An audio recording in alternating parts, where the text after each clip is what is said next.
Hello दोस्तों, कैसे हो आप। मुझे आशा ही नहीं कि पूर्ण विश्वास भी है कि आप सब लोग अच्छे होंगे। मैं आपका दोस्त नरेंद्र कुमार एक बार वापस आपको एक छोटी सी प्रेरणादायक कहानी लेकर उपस्थित हुआ हूँ। तो शुरू करते हैं आज की एक प्रेरणादायक कहानी। एक सज्जन पुरुष थे, वो 60 साल की उम्र के बाद में रिटायरमेंट हो गए। नौकरी किया करते थे वो, और रिटायरमेंट हो गए।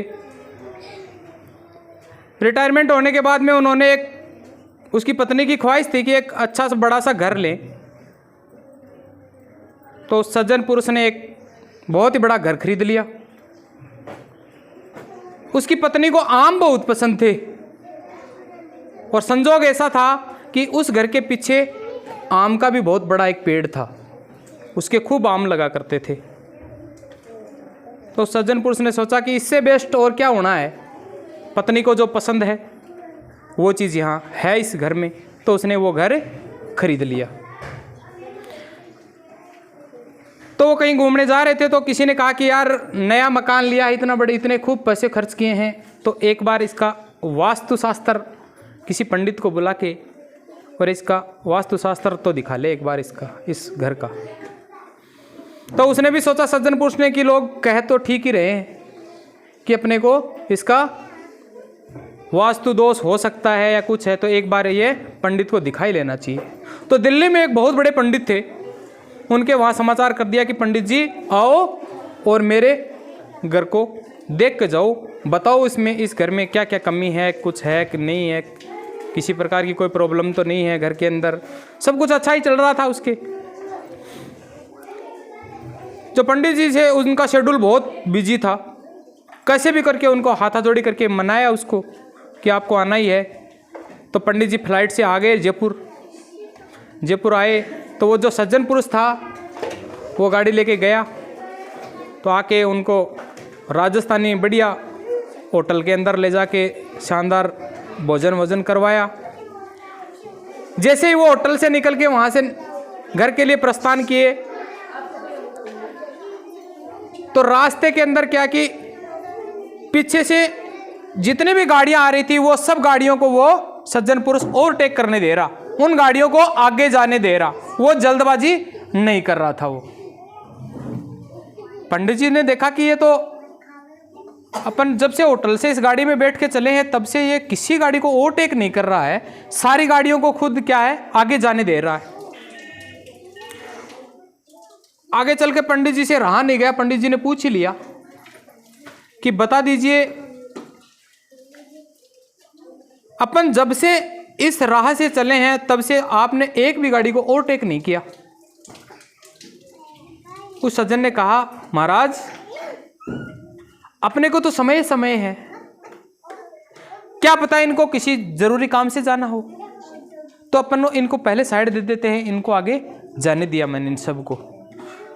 पंडित जी ने सोचा ठीक है भाई, इनके दिमाग की बात है, जाने दे रहा होगा अगला इनको।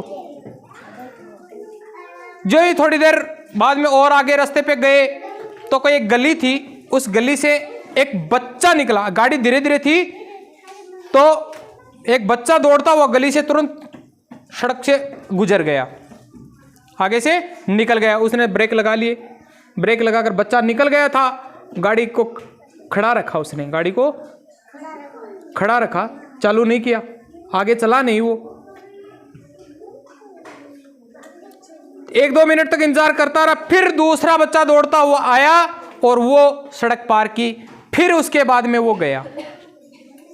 फिर पंडित ने पूछा कि आपने इतनी देर गाड़ी क्यों रोकी।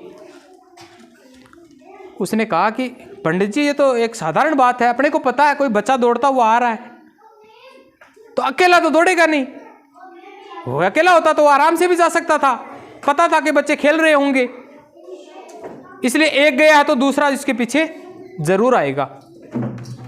पंडित जी ने सोचा बात तो एकदम सही है उसकी।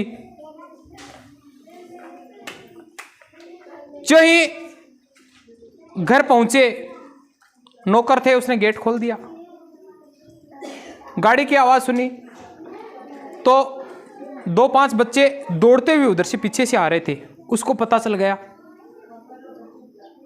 गाड़ी की आवाज़ सुनकर वो जो पीछे आम का पेड़ था उस पर आम लगे हुए थे, बच्चे आम तोड़ने के लिए आए हुए थे।